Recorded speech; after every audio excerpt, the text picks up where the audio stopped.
ની બસ 16 બીટની બસ અહીંયા હતું પ્રોગ્રામ કાઉન્ટર અહીંયા હતું સ્ટેક પોઇન્ટર એના પછી આપણી આવતી હતી મેમરીની અંદર આવતી હતી રેમ અને રોમ અને એના પછી આવતા હતા ચાર પોર્ટ એમાં આપણે કઈ રીતે એડ્રેસિંગ અપાઈને એ બધું જોયું આજે આપણે સમજવાના છે કે ભાઈ રેમ અને રોમ એ શું છે એની અંદરની બનાવટ શું છે અને એની અંદર કયા કયા પાર્ટ્સ એના છે સૌથી પહેલી વાત કરીએ રોમની તો રોમ કઈ મેમરી કહેવાય છે પ્રોગ્રામ મેમરી કે ડેટા મેમરી પ્રોગ્રામ મેમરી કારણ કે રોમની અંદર બધા પ્રોગ્રામ હોય છે ધારો કે હું એસી ના રિમોટની વાત કરું તો તમે જેવું એસી નું રિમોટ ઓન કરશો તો સૌથી પહેલા તમને ઉપર શું દેખાય છે ટેમ્પરેચર દેખાય છે 24 ડિગ્રી લખેલું 28 ડિગ્રી લખેલું તમે પ્લસ નું બટન દબાવશો તો 28 માંથી 29 થશે માઈનસ દબાવશો તો 28 માંથી 27 26 25 એવું થશે તો એ તમને જે ડિસ્પ્લે પર દેખાય છે એ શું છે તમારો ડેટા અને તમે પ્લસ નું બટન દબાવ્યું ત્યારે ઇન્ક્રીમેન્ટ જ થવું જોઈએ માઈનસ નું બટન દબાવો ત્યારે ડિક્રીમેન્ટ થવું જોઈએ મોડ ચેન્જ કરો તો મોડ ચેન્જ થવા જોઈએ એ આખો શું લખાયેલો છે પ્રોગ્રામ કોઈ દિવસ ડિલીટ થવો જોઈએ તમે ધારો કે રિમોટમાંથી સેલ કાઢી નાખશો તો શું જતી રહેશે એની ડિસ્પ્લે જતી રહેશે એટલે ડિસ્પ્લે ઉપર ધારો કે 24 ડિગ્રી દેખાડતું હતું એ જતું રહ્યું તો એ જતું રહેશે તો આપણને વાંધો નથી કારણ કે એ શું હતું ડેટા પણ પ્રોગ્રામ જતો રહેશે તો ચાલશે ના કારણ કે દર વખતે તમારે પ્રોગ્રામ કેવો નાખવો પડશે નવો પ્રોગ્રામ નાખવો તો એ ચાલે નહીં એટલે રોમની અંદર એવી વસ્તુ હોવી જોઈએ કે જે કોઈ દિવસ ડિલીટ થવાની નથી રેમમાં કઈ વસ્તુ હશે તો કે રેમમાં ડેટા હશે જે ટેમ્પરરી પાવર ઓન છે ત્યાં સુધી ડેટા ઓન છે પાવર ઓફ છે તો ડેટા છે નહીં રોમની મેમરી કેટલી છે રોમની મેમરી કેટલી છે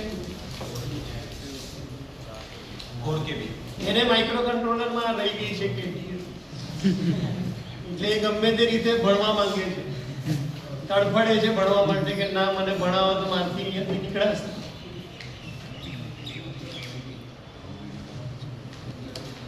સારું ચાલો રોમની કેટલી મેમરી હોય 8051 માં 4 KB 4 KB મેમરી હોય 4 KB મેમરી હોય એટલે એનું એડ્રેસ ક્યાંથી ચાલુ થાય એનું એડ્રેસ ક્યાંથી ચાલુ થાય 4 KB એટલે આપણે એડ્રેસ કઈ રીતે ડિસાઈડ કરતા હતા તો કે 4 KB એટલે કેટલા થાય તો કે 2 અને 2 10 એટલે કે 1 KB અને 2 એટલે 4 એટલે કે આ 4 KB થયું એટલે તમને કેટલા બાઇટ્સ જોશે તો કે 10 + 2 એટલે આપણે એવું કહેતા હતા કે ભાઈ એ ચાલુ થાય 0 0 0 0 0 0 0 અને પદે ક્યાં 1 1 1 1 1 1 1 1 અને 1 1 1 1 બરાબર પણ 12 બીટ નું એડ્રેસ હોય નહીં એ અથવા 16 નું હોય અથવા તો 8 નું હોય એટલે આપણે આગળ શું મૂકી દેતા હતા 4 વખત 0 અને અહીંયા પણ 4 વખત 0 એટલે આપણે એવું કહેતા હતા કે રોમ નું જે એડ્રેસ છે એ ચાલુ થાય 0 0 0 થી અને પદે ક્યાં 0 ટ્રિપલ F કેટલા KB છે 4 KB મેમરી છે રોમ હવે મારે જે પ્રોગ્રામ લખવો છે એની સાઈઝ વધારે છે તો મારે બીજી કઈ મેમરી યુઝ કરવી પડશે એક્સટર્નલ રોમ યુઝ કરવી પડશે એટલે ઇન્ટરનલ રોમ ની સાથે સાથે હું શું કનેક્ટ કરીશ એક્સટર્નલ રોમ તો એક્સટર્નલ રોમ ઇન્ટરનલ રોમ પતી જાય પછી શું ચાલુ થશે એક્સટર્નલ રોમ ચાલુ થશે તો એનું એડ્રેસ કયું હશે એટલે આમાં તમને સમજાય તો આપણે અહીંયાથી ચાલુ થયું 0 0 0 0 અને આ થયું 0 F F F તો નવું એડ્રેસ ક્યાંથી ચાલુ થશે આના પછી કયું આવે 1 0 અને પછે ક્યાં F F F F આની અંદર કેટલી મેમરી છે 4 KB અહીંયા કેટલી આવશે 60 KB 64 KB હોય પણ એમાંથી કેટલી વપરાશે 60 KB વપરાશે અને ઇન્ટરનલ ની કેટલી વપરાશે 4 તો ટોટલ કેટલી થઈ ગઈ 64 KB મેમરી થઈ ગઈ હવે ધારો કે કોઈ એડ્રેસ લખે કે ભાઈ મારો આ ડેટા આ એડ્રેસ પર સ્ટોર કર. સપોઝ હું એવું કહું કે એડ્રેસ છે 0100. શું છે આ એડ્રેસ કે જ્યાં મારે પ્રોગ્રામનો ડેટા મૂકવો છે. તો આ કઈ મેમરીમાં હશે? ઇન્ટરનલ રોમમાં હશે કે એક્સટર્નલ રોમમાં હશે? એડ્રેસ કયું છે? 0100. તો એ ક્યાં આવશે? ઇન્ટરનલ. હું એવું કહું કે 0900 આ એડ્રેસ છે ઇન્ટરનલ. એવું કહું કે 2000 એક્સટર્નલ રોમ. ખ્યાલ આવે છે? એડ્રેસ ઉપરથી આપણને ખબર પડી જશે કે તમે કામ ઇન્ટરનલ રોમમાં કરો છો કે પછી એક્સટર્નલ રોમમાં કરો. આનો એક ડિસએડવાન્ટેજ શું છે કે તમારી પાસે છે રોમ કેટલાની? 64 KB ની. પણ તમે યુઝ કેટલી કરી શકશો? 60. કેમ? કારણ કે તમારો પ્રોગ્રામ ધારો કે 2000 લાઈનનો છે, એમાંથી 1500 લાઈન ક્યાં ગઈ છે? ઇન્ટરનલ. અને બાકીની 500 ક્યાં છે? અહીંયા. હવે હું જો અહીંયા 00 થી ચાલુ કરું અને FF સુધી જાઉં તો એડ્રેસ, આ બધા એડ્રેસ શું થશે? ડુપ્લિકેટ થશે. અહીંયા પણ એડ્રેસ છે 00 વાળું અને અહીંયા પણ છે. એટલા માટે આપણે બંને એડ્રેસ સાથે યુઝ કરી શકશું નહીં. અને એટલા માટે એક્સટર્નલ રોમમાં આપણે એડ્રેસ ક્યાંથી ચાલુ કર્યા છે? 1000 થી અને પતે છે ક્યાં? FF. આ ક્યારે કરીએ છે કે જ્યારે મારે ઇન્ટરનલ રોમ પણ વાપરવી છે અને સાથે સાથે શું વાપરવું છે? એક્સટર્નલ રોમ વાપરવું છે. પણ સપોઝ કે રિમોટ આ બહુ જ જૂનું થઈ ગયું અને મારે આખો પ્રોગ્રામ નવેસરથી લખવો છે. મારે આ રોમ યુઝ કરવી નથી. કઈ રોમ યુઝ નથી કરવી? ઇન્ટરનલ નથી કરવી. તો હવે મારી પાસે જે રોમ છે એક્સટર્નલ, એ કઈ છે? આખી 64 KB ની રોમ છે, જેના એડ્રેસ શું હશે? 0000 થી લઈને ક્યાં સુધી? FF. હવે એવું કઈ રીતે ખબર પડશે કે ખાલી એક્સટર્નલ રોમ જ યુઝ કરવાની છે અને ઇન્ટરનલ રોમ યુઝ નથી કરવાની? કઈ રીતે એવું ખબર પડશે? કયું સિગ્નલ હતું? જો તમે પિન ડાયાગ્રામ ધ્યાનથી સમજ્યા હોય તો એક સિગ્નલ હતું કે જે આપણને ઇન્ડિકેટ કરતું હતું કે ઇન્ટરનલ રોમ યુઝ નથી કરવાની ને ખાલી કઈ રોમ યુઝ કરવાની છે? એક્સટર્નલ. જો યાદ હોય તો એક્સટર્નલ એક્સેસ EA બાર એટલે કે એક્ટિવ લો સિગ્નલ. જો EA બાર ની વેલ્યુ 0 દેખાડે, કેટલી? 0, એનો મતલબ કે તમારે ઇન્ટરનલ રોમ યુઝ કરવાની નથી, ખાલી કઈ યુઝ કરવાની છે? એક્સટર્નલ. જો EA બાર ની વેલ્યુ 1 હોય એનો મતલબ કે પહેલા કઈ મેમરી યુઝ કરો? ઇન્ટરનલ રોમ. એ પતી જાય પછી શું ચાલુ કરો? એક્સટર્નલ રોમ. એટલે ધારો કે મારે કોઈ પ્રોગ્રામ લખવો છે એડ્રેસ 2000 ઉપર. કેટલા ઉપર? 2000. એડ્રેસ પરથી જ આપણને ડાયરેક્ટ ખબર પડી જાય કે એક્સટર્નલ રોમ મારે યુઝ કરવી પડશે. કેમ? હું શું બોલું છું ધ્યાનથી સમજો. હું એવું કહું છું કે મારે એડ્રેસ 2000 ઉપર પ્રોગ્રામનો ડેટા મૂકવો છે. કઈ મેમરીમાં? રોમની અંદર. એટલા માટે હું એવું કહું છું કે તો મારે કમ્પલસરી એક્સટર્નલ રોમ યુઝ કરવી પડશે. કેમ હું આવું કહું છું? હા, 2000 નું એડ્રેસ જે હું કહું છું 2000 એ કોઈ દિવસ ઇન્ટરનલમાં રોમમાં છે નહીં. કારણ કે ઇન્ટરનલ રોમનું હાઈએસ્ટ એડ્રેસ જ કયું છે? 0FFF. એટલે જો હું એવું કહું છું કે ભાઈ 2000 ઉપર મારે પ્રોગ્રામનો ડેટા મૂકવો છે, એનો મતલબ કે મારે કમ્પલસરી શું યુઝ કરવું પડશે? એક્સટર્નલ રોમ યુઝ કરવી પડશે. હવે મારી પાસે બે ઓપ્શન છે. પહેલો ઓપ્શન, અથવા તો હું ઇન્ટરનલ રોમ યુઝ કરું અને એ પતી ગયા પછી બાકીનું ક્યાં સ્ટોર કરું? એક્સટર્નલ રોમ. અથવા બીજો ઓપ્શન છે કે ડાયરેક્ટ હું શેને યુઝ કરું? એક્સટર્નલ રોમ ને યુઝ કરું. એ યુઝ કરવું કોના હાથમાં છે? મારા હાથમાં. મારે ડિસાઈડ કરવાનું છે કે મારે ઇન્ટરનલ રોમ વાપરવી છે કે નહીં. એટલે હું મારા પ્રોગ્રામમાં લખીશ. પ્રોગ્રામમાં શું લખીશ? જો મારે એક્સટર્નલ રોમ વાપરી હશે તો પ્રોગ્રામની અંદર હું શું લખી દઈશ કે EA બાર ને શું કરી દો 1 એક્સટર્નલ વાપરી હોય તો EA bar is a active low signal 0 external એ એક્ટિવ ક્યારે થશે જ્યારે તમે 0 આપશો તો. ચેપ્ટર 3 નહીં ફાવે તમને જતું રહ્યું છે જો અડધો લેક્ચર છોડી હજી પાછી કેટી આવવાની છે. EA બાર ની વેલ્યુ આપણે 0 કરીશું તો માઇક્રોકન્ટ્રોલર શું સમજશે કે મારે ઇન્ટરનલ રોમ ને યુઝ કરવાની અને ડાયરેક્ટ પ્રોગ્રામ ક્યાં સ્ટોર કરવાનું ચાલુ કરવાનું છે એક્સટર્નલ. જો તમે આની વેલ્યુ 1 કરી દેશો તો એ શેનો યુઝ કરશે ઇન્ટરનલ રોમ નો યુઝ કરશે અને પછીથી 1000 એડ્રેસ થી શું કરશે એક્સટર્નલ રોમ ચાલુ કરશે. જ્યારે ઇન્ટરનલ પ્લસ એક્સટર્નલ યુઝ કરે ત્યારે કયા એડ્રેસ ડિલીટ થઈ જશે 000 થી લઈને 0FF. આ જે એડ્રેસ છે એ એક્સટર્નલ રોમ માં આપણે યુઝ કરી શકશું નહીં કારણ કે એડ્રેસ કોણ યુઝ કરી રહ્યું છે ઇન્ટરનલ રોમ યુઝ કરી. એટલે જો તમને એક્ઝામમાં પૂછાય કે એક્સપ્લેન ઇન્ટરનલ આર્કિટેક્ચર ઓફ રોમ તો તમારે એને ત્રણ વસ્તુ સ્પષ્ટ શબ્દોમાં સમજાવવી પડે કે આપણી પાસે ટોટલ કેટલા કોમ્બિનેશન છે તો કે 3 કોમ્બિનેશન. કયા કયા? પહેલું કે જ્યારે પ્રોગ્રામ બહુ જ નાનો છે તો એ શેમાં આવી જવાનો છે ઇન્ટરનલ રોમ માં આવી. જો પ્રોગ્રામ નાનો છે તો મારે એક્સટર્નલ રોમ યુઝ કરવાનો કોઈ જરૂર છે નહીં. એ વખતે હું યુઝ કરીશ એકલી ઇન્ટરનલ રોમ.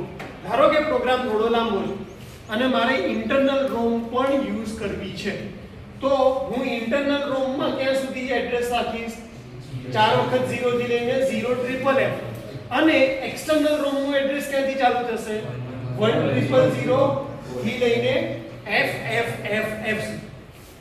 ત્રીજો ઓપ્શન મારી પાસે કયો અવેલેબલ છે કે ભાઈ હું ઇન્ટરનલ રોમ ને આખી ડિસ્કાર્ડ કરું એને હું યુઝ કરું નહીં અને કયું એ યુઝ કરું તો કે એકલી એક્સટર્નલ રોમ જેનું એડ્રેસ ક્યાંથી ચાલુ થશે 0000 થી લઈ અને ક્યાં પહોંચશે FFFF. ખાલી ઇન્ટરનલ વાપર્યું તો સર EA બાર તો EA બાર જોવાની જરૂર છે. EA બાર તો આપણે ક્યારે જોવાનું છે જ્યારે આપણે એક્સટર્નલ મેમરી યુઝ કરવી છે તો. એક વસ્તુ સમજ્યું જો મારો પ્રોગ્રામ નાનો છે અને મારે એક્સટર્નલ મેમરીની જરૂર જ નથી તો હું EA બારને જોઈશ નહીં. કેમ? EA બાર તો શું રિપ્રેઝન્ટ કરે છે એક્સટર્નલ એક્સેસ એટલે કે એક્સટર્નલ રોમ યુઝ કરવી છે કે નહીં. તમે કરવાની જ નથી તો આની વેલ્યુ જોવાની જરૂર છે નહીં. બરાબર? આની વેલ્યુ ક્યારે નહીં જરૂર જ્યારે આપણે શું શેના ઉપર કામ કરીએ છીએ ઇન્ટરનલ રોમ. તમે ઇન્ટરનલ રોમ પ્લસ એક્સટર્નલ રોમ યુઝ કરો છો તો તમારું EA બાર કેટલું હશે 1 કારણ કે આ એક્ટિવ લો સિગ્નલ છે કે ભાઈ તમે I વાપરવા માંગો છો પ્લસ વધારાનો ડેટા ક્યાં મૂકશો આમાં પણ તમે એક્સટર્નલી આખું એક્સટર્નલ એક્સેસ આખું એક્સટર્નલ રોમ જ યુઝ કરવા માંગો છો તો તમે આની વેલ્યુ કેટલી કરી દેશો 0. એટલે એને ખબર પડી જશે કે મારે કોઈ પણ ડેટા રોમ માંથી લેવાનો નથી સીધું ક્યાંથી વાપરવાનું છે આમાંથી વાપરવાનું છે. એટલે ઇન્ટરનલ આર્કિટેક્ચર ઓફ રોમ માં કોઈને ડાઉટ છે? બરાબર. ફટાફટ રિવિઝન કરીએ તો રોમ એ કઈ મેમરી છે પ્રોગ્રામ મેમરી છે જેનો યુઝ પ્રોગ્રામ સ્ટોર કરવા માટે આપણે કરીએ છીએ. પાવર હોય કે પાવર ના હોય બંને કેસમાં ત્યાં ડેટા કેવા રહેવાનો છે સેફ રહેવાનો છે કારણ કે એ પ્રોગ્રામ છે. પ્રોગ્રામની અંદર આપણી પાસે 3 પોસિબિલિટી છે. એકલી ઇન્ટરનલ રોમ વાપરો, બીજી પોસિબિલિટી ઇન્ટરનલ રોમ પ્લસ એક્સટર્નલ રોમ વાપરો, ત્રીજી પોસિબિલિટી એકલી એક્સટર્નલ રોમ વાપરો. એકલી ઇન્ટરનલ રોમ વાપરો છો તો EA બાર જોવાની જરૂર નથી. તમારા એડ્રેસીસ હશે 4 વખત 0 થી લઈને 0FFF. તમારો પ્રોગ્રામ 4 KB કરતા મોટો છે તો તમારે એક્સટર્નલ મેમરી વાપરવી પડશે એક્સટર્નલ રોમ તો એનું એડ્રેસ ચાલુ થશે 1000 થી લઈને 4 વખત F. તમારો રોમ નો પ્રોગ્રામ એક વખત લખાઈ ગયો હવે એ ચેન્જ થવાનો નથી. એટલા માટે તમારે જો એ પ્રોગ્રામ બદલવો છે તો તમારે શું કરવું પડશે કે આખી રોમ શું કરી દેવી પડશે ડિસ્કાર્ડ અને એની જગ્યાએ શું મૂકશો તમે એક્સટર્નલ રોમ મૂકશો તમે એક્સટર્નલ રોમ મૂકો છો તો તમારે EA બાર ની વેલ્યુ શું કરી દેવાની છે 0 જેવી તમે 0 કરશો તો ભલે હવે આમાં પ્રોગ્રામ છે પણ એ પ્રોગ્રામ ક્યાંયથી એક્સેસ થવાનો નથી એ ડાયરેક્ટ ક્યાંથી થશે એક્સટર્નલ રોમ માંથી થશે અને એમાં એડ્રેસીસ ની વેલ્યુ બહુ ઇમ્પોર્ટન્ટ છે કે તમારે આ ત્રણે ત્રણ ડાયાગ્રામ ડ્રો કરવા પડે અને એના એડ્રેસ લખવા પડે બરાબર એડ્રેસ એટલે શું છે બરાબર હજી એકવાર ફરીથી રિપીટ કરી દઉં છું કે ભાઈ કોઈ પણ મેમરીમાં બે પાર્ટ હશે એક હશે એડ્રેસ અને બીજો હશે ડેટા ડેટા હશે તમારો 8 બીટ વાળો દરેક લોકેશન 8 બીટ નો ડેટા સ્ટોર કરે છે એટલે એની સાઈઝ ઉપરથી આપણને ખબર પડે કે કેટલા એડ્રેસીસ હશે ધારો કે હું એવું કહું છું કે ભાઈ 1 KB ની મેમરી છે તો કેટલા એડ્રેસ હશે જેવી રીતે આપણે અહીંયા શું કીધું કે ભાઈ 4 KB ની મેમરી છે 4 KB ની મેમરી એટલે કેટલા થયા તમારા 2 વત્તા 2 10 એટલે કેટલા બીટ થયા 10 પ્લસ 2 12 બીટ થાય એટલે આપણે એડ્રેસ ખબર પડી કે ભાઈ એડ્રેસ ક્યાંથી ક્યાં સુધી જશે 000 થી લઈને F સુધી એવી જ રીતે હું એવું કહું છું કે 1 KB ની મેમરી છે કેટલી 1 KB તો શું થશે 1 KB એટલે કેટલા 2 10 એટલે 1 KB તો મારે કેટલા બીટની જરૂર પડશે 10 એટલે કે 1 2 3 4 5 6 7 8 9 10 છેલ્લે સુધી ક્યાં જશે મેક્સિમમ કે 1 1 1 1 1 1 1 હવે 8 કરતા વધારે છે એટલે મારે 16 લઈ જવા પડશે તો અહીંયા આગળ બીજા બે 0 મૂકી દઉં અહીંયા બે 0 મૂકી દઉં અને અહીંયા બીજા કેટલા 0 આવશે 4 એટલે આના એડ્રેસ ચાલુ ક્યાંથી થશે તો કે 0 0 0 0 અને પછે ક્યાં કે 0 1 1 એટલે કેટલા થશે 3 બરાબર ને આ યાદ છે ને 1 2 4 અને 8 જે બંને 1 છે બંનેનો સરવાળો કરી દેવાનો એટલે 1 + 2 એટલે 3 આ F અને આ F તો 1 KB ની જો મારી પાસે રોમ છે તો એના એડ્રેસીસ ચાલુ થશે 0 0 0 થી પછી ક્યાં 3FF ખ્યાલ આવે છે ધારો કે કોઈ તમને એવું કહે કે ખાલી ને ખાલી બે જ બીટ છે કેટલી મેમરી છે બે બીટની મેમરી તો કેટલા આવશે એડ્રેસ તો કે 00 01 10 અને 11 ખાલી ને ખાલી 4 એડ્રેસ આવશે ખ્યાલ આવે છે રોમ ની ખાલી આ ફિગર ડ્રો કરતો પછી આપણે રેમ ઉપર જઈએ અહીં ધ્યાન રાખો હવે આપણે શું ભણો અત્યારે પહેલા આપણે શું ભણ્યા રોમ હવે આપણે શું ભણવાના છે ઇન્ટરનલ રેમ રેમ એ કેવી મેમરી કહેવાય ડેટા મેમરી કહેવાય કે જેની અંદર શું છે ડેટા છે આપણી પાસે કેટલી મેમરી હશે ટોટલ રેમ ની અંદર બે એક હશે ઇન્ટરનલ અને એક હશે એક્સટર્નલ મેક્સિમમ એક્સટર્નલ કેટલી કનેક્ટ કરાય એ કોના ઉપરથી ડિસાઈડ થાય લાસ્ટ ટાઈમ આપણે લેક્ચરમાં ડિસ્કસ કર્યું કે કોઈ પણ પ્રોસેસરમાં કોઈ પણ કંટ્રોલરમાં તમે મેક્સિમમ કેટલી મેમરી કનેક્ટ કરી શકો ધારો કે આપણો ફોન છે તો ફોનની અંદર લખેલું હોય કે અપ ટુ 256 GB અથવા તો 5.2 GB એ કઈ રીતે નક્કી થાય છે કે કેટલી મેમરી કનેક્ટ કરવી યાદ છે કોઈને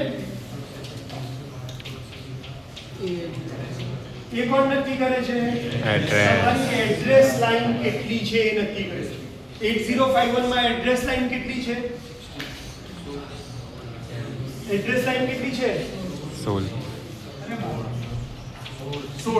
ડેટા લાઈન 8 હતી અને એડ્રેસ લાઈન કેટલી છે 16 તો એડ્રેસ લાઈન નક્કી કરે છે 2 તમે 16 કરશો 216 એટલે આવશે 64 KB 216 એટલે 210 અને 2 6 2 10 એટલે 1 KB અને 2 6 એટલે 64 2 4 8 16 32 ને 64 તો 64 KB એટલા માટે આપણે એક્સટર્નલ રોમ 64 KB અને એક્સટર્નલ રેમ પણ કેટલી કનેક્ટ કરી શકીએ છીએ 64 KB.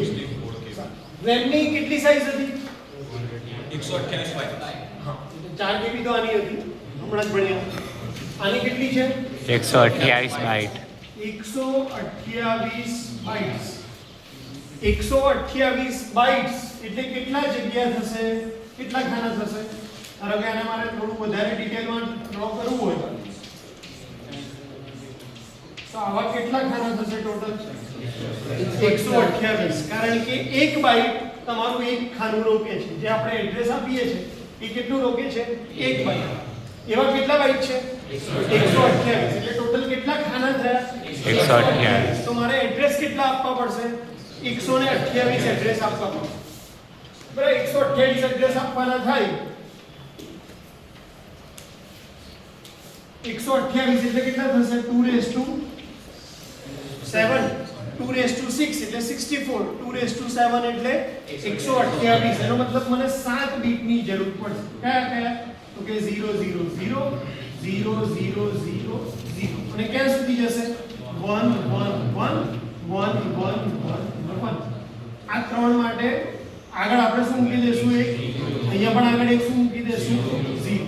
એટલે આ થશે બંને 0 0 અને આ શું થશે 7 1 2 અને 4 4 + 2 6 અને 1 7 7 સુધી જશે. એટલે 11:30 થઈ થોડીક જ વાર છે 5 મિનિટ માટે શું કરીશ. અને અહીંયા બધા શું છે f. એટલે તમારું જે રેમ છે એનું એડ્રેસ ચાલુ ક્યાંથી થશે 0 0 અને પછે ક્યાં 7. 7. એટલે અહીંયાથી આપણે ચાલુ કરીએ લખવાનું તો કે આ 0 0 0 1 1 0 1 2 3 ક્યાં સુધી જશું છે 128.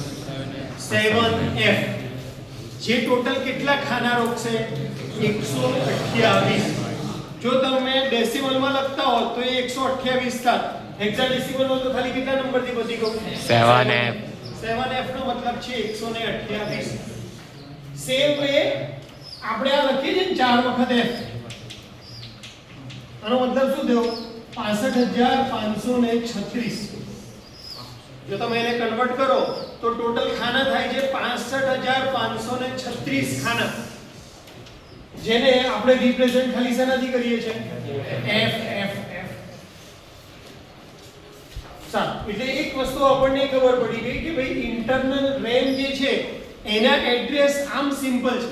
કેમ? કારણ કે ખાલી કેટલા ડિજિટના બનેલા છે 2. એની સાપેક્ષમાં રોમના એડ્રેસ કેટલાના બનેલા હતા 4 નંબરના બનેલા હતા. સારું. ઇન્ટરનલ રેમમાં બરાબર છે 0 0 થી લઈને 7f બની છે. પણ એક્સટર્નલ રેમમાં એડ્રેસ ક્યાંથી ચાલુ થશે? કારણ કે એક્સટર્નલ રેમ કેટલાની છે 64. એટલે 16 બીટ પૂરા થશે. એટલે 0 0 0 0 થી લઈને ક્યાં સુધી જશે f f f f.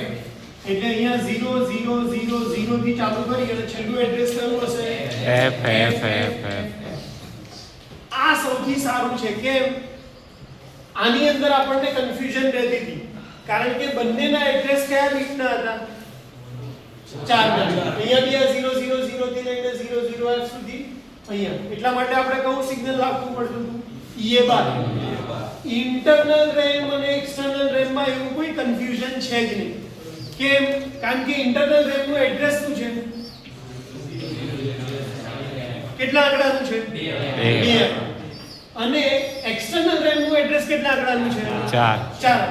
એટલે જો હું કોઈને એવું કહું કે મારે 25 નંબરના એડ્રેસ ઉપર કામ કરવું છે તો એનો સિમ્પલ મીનિંગ થાય કઈ રેમ યુઝ કરવાનું છે ઇન્ટરનલ. જો હું એવું કહું કે 76 નંબરના એડ્રેસ પર કામ કરવું છે તો ઇન્ટરનલ. જો એવું કહું કે 34 નંબરના એડ્રેસ ઉપર કામ કરવું છે, AB નંબરના એડ્રેસ ઉપર કામ કરવું છે ઇન્ટરનલ.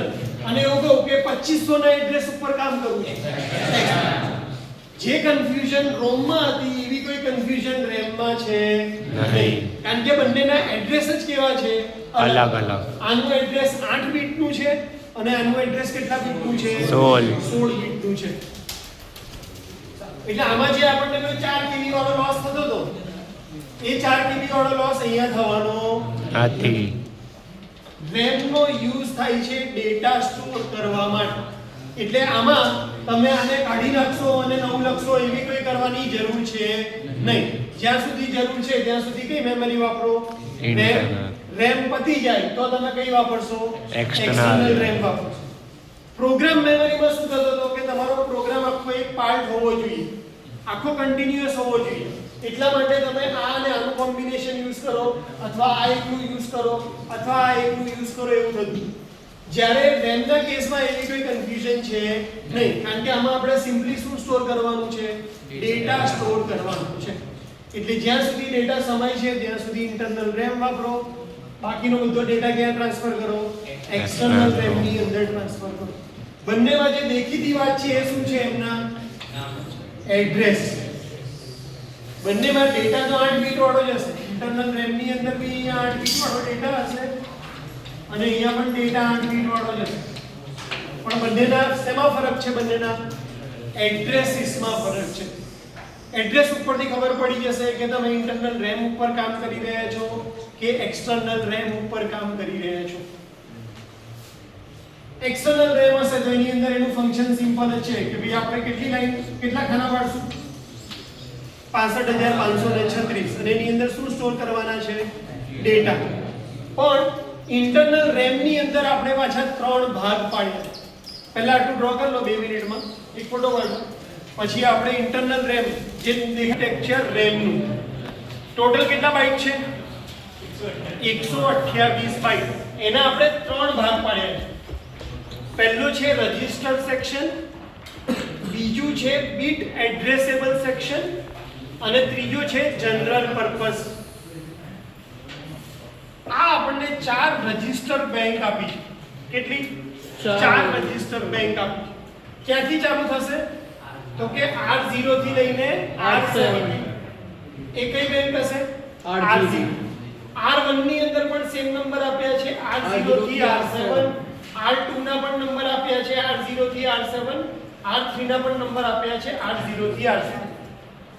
ધારો કે મારે R1 ઉપર કામ કરવું છે તો પહેલા તો મને શું ખબર હોવી જોઈએ કે R1 તો 4 જગ્યાએ છે. ક્યાં ક્યાં છે? અહીંયા હશે, અહીંયા હશે, અહીંયા હશે ને અહીંયા હશે. પણ કઈ બેંકની અંદર? તો એના માટે તમારે રજિસ્ટર સિલેક્ટ કરવો પડે અને એના માટે જ્યારે આપણે પ્રોગ્રામિંગ સમજશું ત્યારે જોઈશું કે 2 બીટની મદદથી. એટલે કે જો તમે 00 લખો તો કઈ બેંક સિલેક્ટ થશે? R0. જો તમે 01 લખો તો R1. 10 લખશો તો R2 અને 11 લખશો તો શું લેશે? R3. રજિસ્ટર શેના માટે યુઝ થાય? તો કે ડેટાને સ્ટોર કરવા માટે યુઝ થાય. ડિજિટલ ઇલેક્ટ્રોનિક્સમાં ભણી ગયા.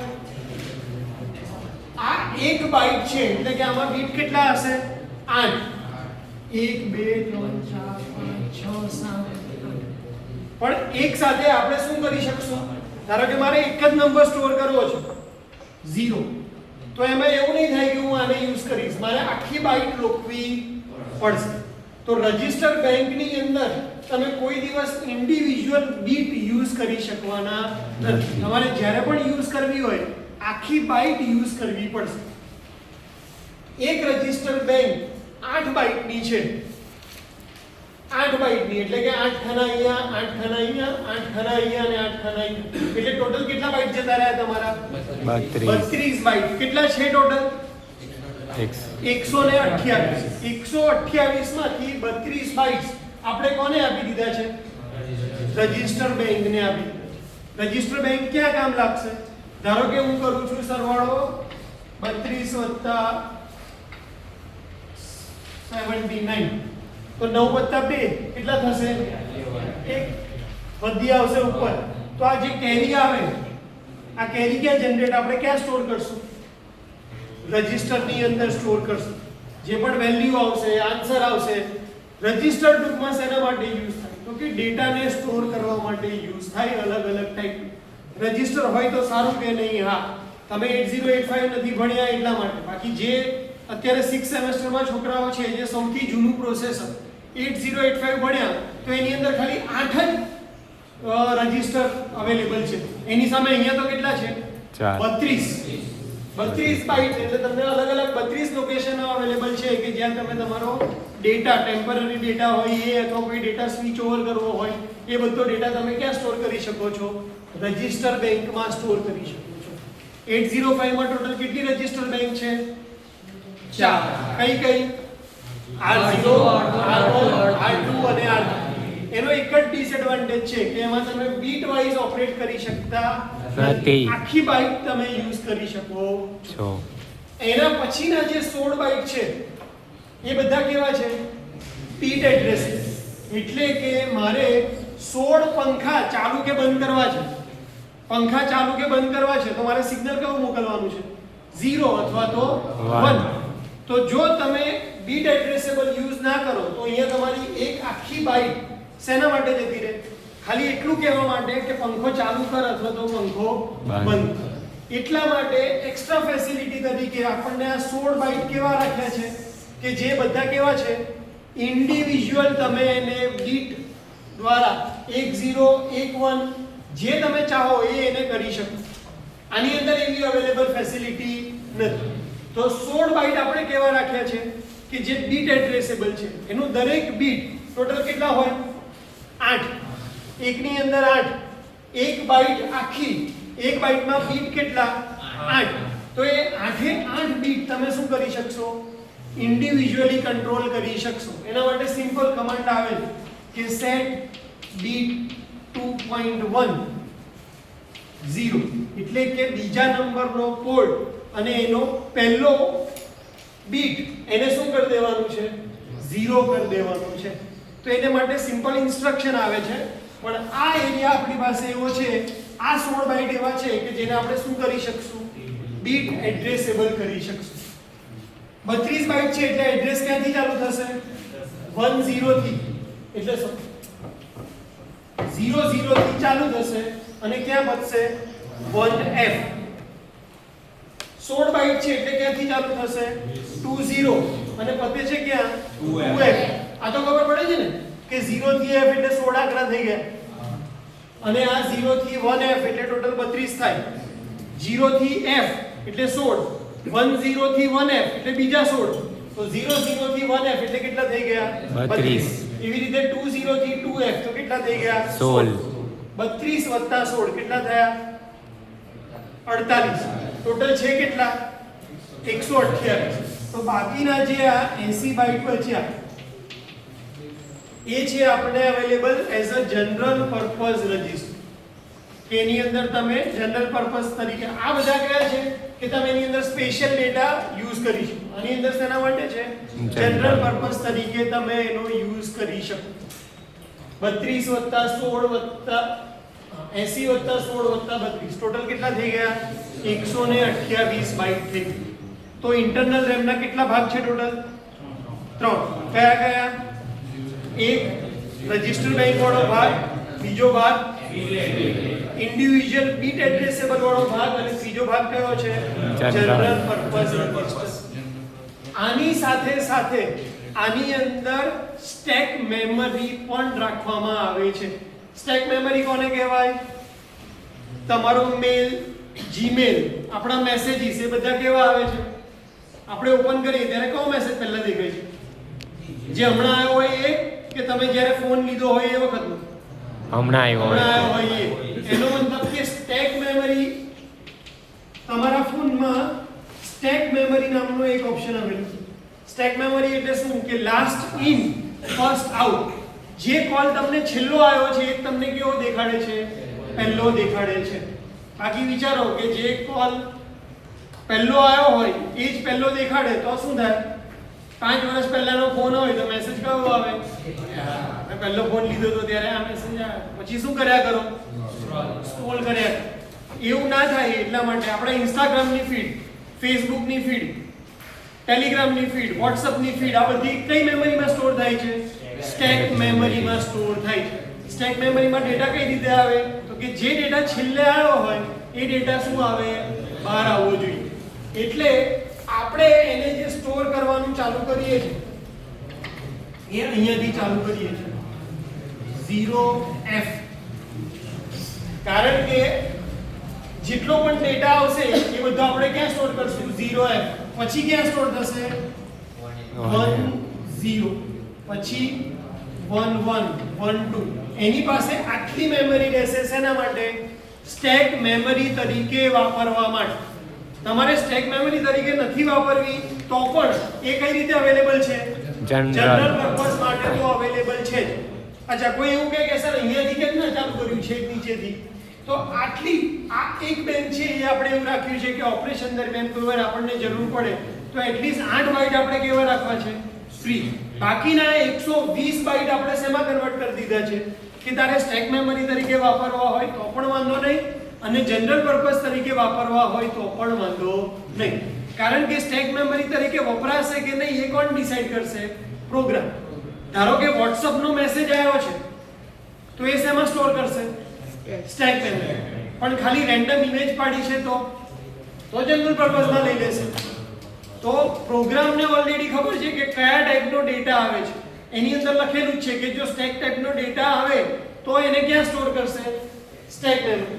રેન્ડમ ડેટા આવશે તો એની પાસે બે જગ્યા અવેલેબલ છે જનરલ પર્પસમાં કેટલી છે જુઓ 80 બાઇટ્સ અવેલેબલ છે આ ખાલી દેખાવમાં આપણે એને મોટું કર્યું છે બાકી આ જે ફિગર છે એના પ્રમાણે એને ડ્રો કરવું હોય તો મારે ત્યાં સુધી રહેવું બરાબર તો ઓલરેડી આપણી પાસે જગ્યા વધારે જ છે એમાંથી આપણે સ્ટેક મેમરીને ચાલુ કરી છે તો સ્ટેક મેમરી ચાલુ ક્યાંથી રહી છે 0f નામના એડ્રેસ થી ચાલુ થઈને ક્યાં સુધી અવેલેબલ છે 7f સુધી અવેલેબલ છે તો આ કયું હતું આપણું ઇન્ટરનલ આર્કિટેક્ચર ઓફ RAM આજે આપણે કેટલી વસ્તુ જોઈ તો કે ઇન્ટરનલ આર્કિટેક્ચર ઓફ મેમરી એમાં બે ભાગ જોયા RAM અને ROM ROM ની અંદર 3 ભાગ જોયા RAM ની અંદર 2 ભાગ જોયા અને RAM ના પોતાના પાછા કેટલા ભાગ જોયા આપણે 3 ભાગ જોયા આજે આટલું રાખીએ